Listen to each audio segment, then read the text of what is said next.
Today we're going to be making a really fun, very simple wire ring.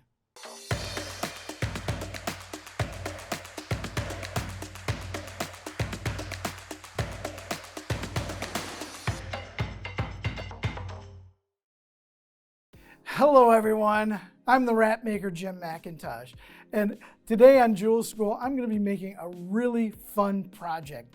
It's a simple ring that you can make. It's called the Lasso Ring, and this piece, I've made hundreds of these. I sell them quite often at art shows. You can size them right there on the spot, right in front of your customer, and they love it when you can do stuff like that. So this is going to be a great project. All right, so this might look like a lot of things we have here, but these tools are all very easy to use, very essential tools for this project. We're going to need something to get the wire off of the spool, so we've got some wire cutters. We've got Wrapmaker pliers. Now, these are just what they say they are. They make your wrap, and this really takes a lot of the problems out of making those wraps. The coordination, everything can be done very simply with these pliers. We're also going to possibly need some chain nose pliers. We'll need some nylon jaw pliers to smooth out our wire.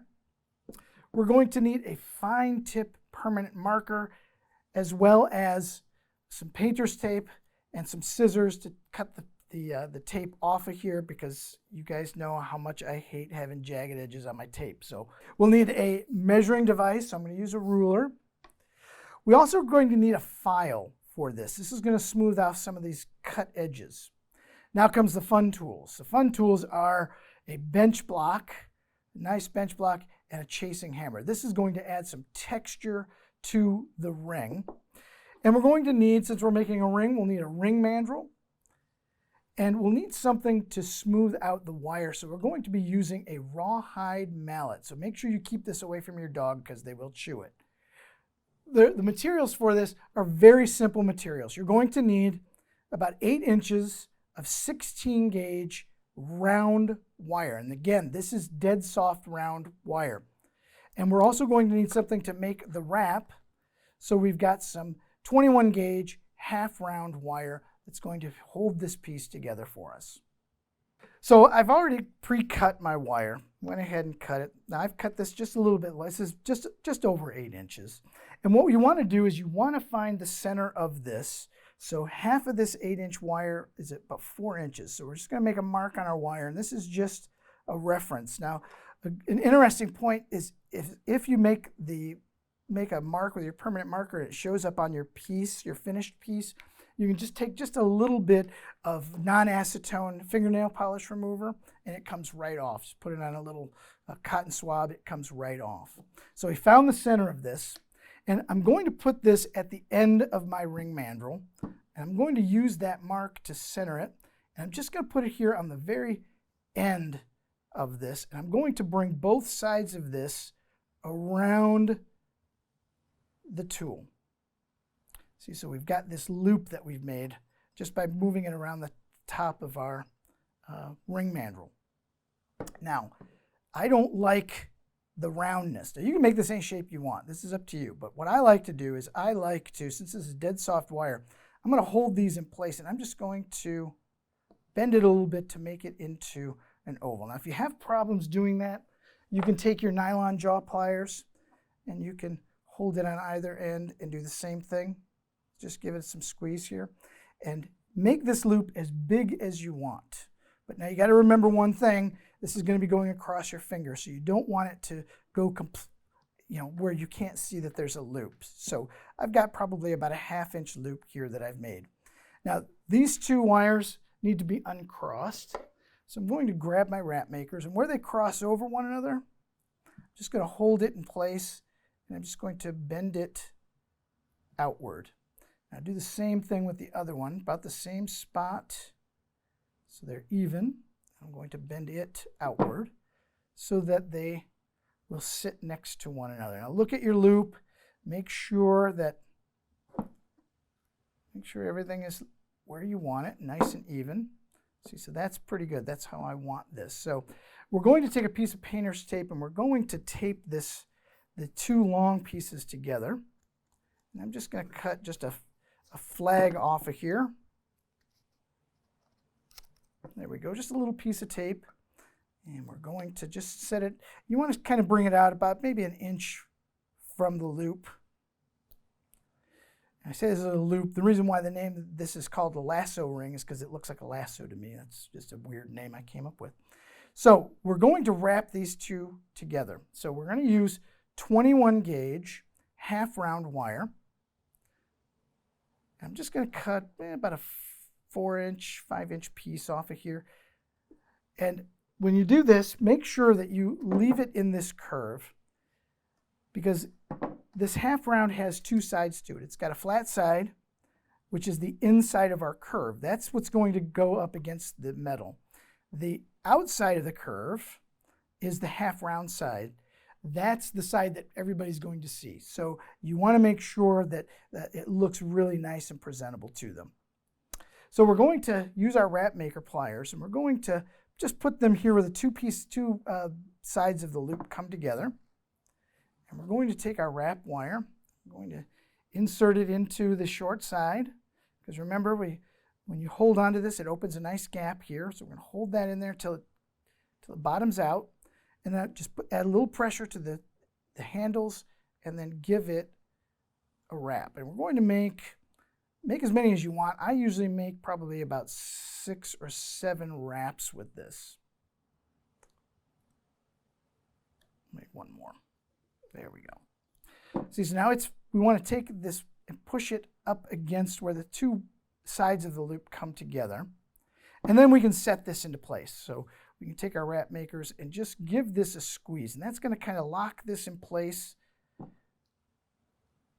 right there so that it doesn't go anywhere. Now, trim these two sides off. And I always trim it right in the middle of the two sides of the framing wire. So I've got it right here in the center. Let's kind of push this down.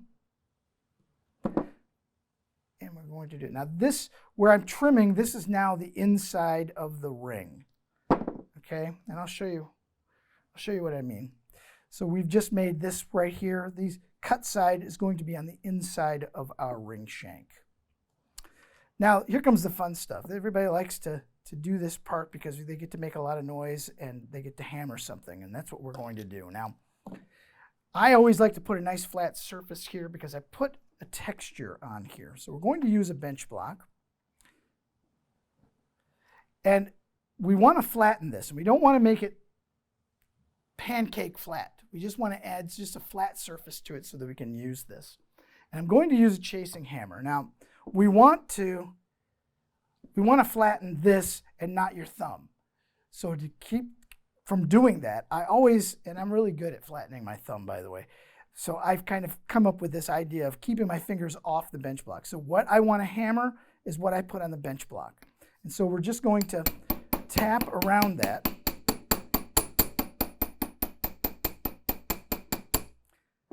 So now we've just added just a flat surface, a little bit even here. There we go. Now, to add the texture, we're going to use the ball peen side of this. So flip the hammer over and just make just some marks around here.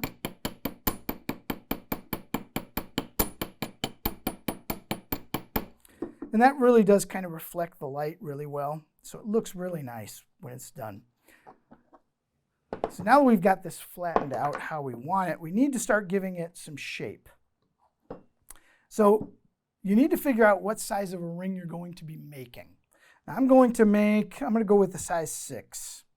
So I'm going to hold this over there, and I'm just going to bend the loop onto that size, making a curve so that it curves around the finger and holds it in place. Now, if you have a hard time bending that, what you can do is you can use a rawhide mallet. So hold everything in place, and you can tap the end of the loop with a rawhide mallet, and that will also bring the curve. Be careful not to put too much of a curve in. There we go. So we've got a curved ring right now, but we need to make this actually go all the way around the finger. So what we want to do is we want to take the two ends. We're going to bend it and put it inside of the loop. And once you get it inside the loop, you can actually take the painter's tape off because we aren't going to need that.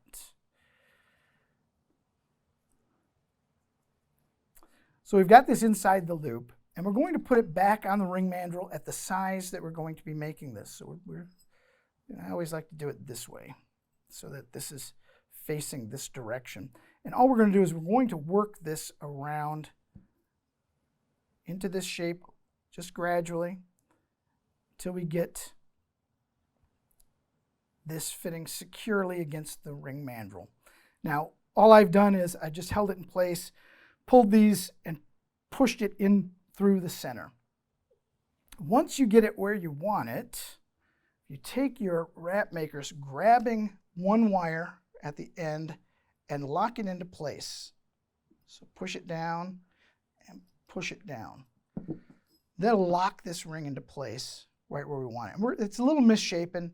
We're going to fix that in just a minute, but make sure that it is snug around that size 6, and mine isn't. You see a gap in here, so we're going to tap it, and then I'm going to undo these. I'm going to unlock them and relock them into place. And if you gradually do this, it will get the ring really snug at about the size that you want. So I'm just checking it to make sure that it's all the way against. And it is very good. So now we can take it off of our ring mandrel. And we want to make this, lock this into place by hooking it around the lasso, around this loop. So we're going to use wire cutters, and I want you to just trim just a little bit larger than it should be, than you want, because we're going to trim.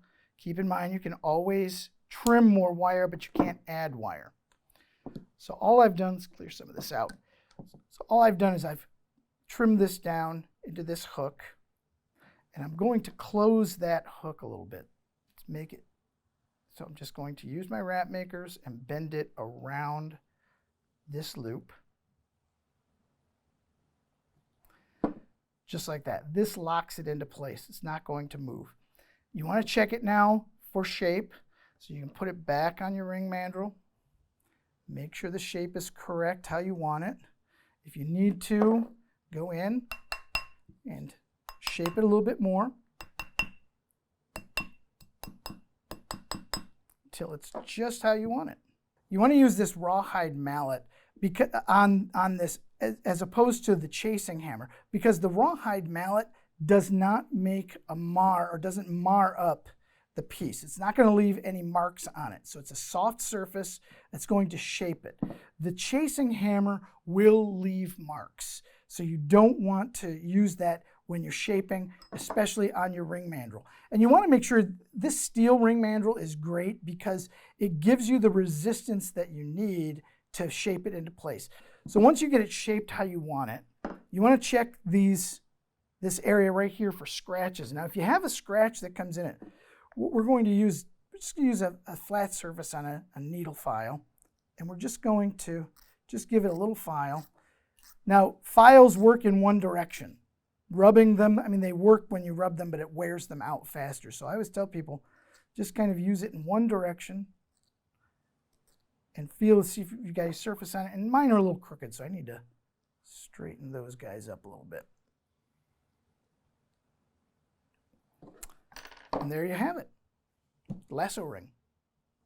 I'm the Wrapmaker, Jim McIntosh, and I really hope that you enjoyed making this project. Please stop by my YouTube channel. There's a link down below in the description, as well as a link to all of the tools and the materials that you're going to need to make this project. Also, please pick up a copy of my book. It really teaches you all of the basics, not only the project we just worked on, but many others that show you just how easy making wire wrap jewelry is. And I've really enjoyed my time here at Jewel School. Thanks for stopping by.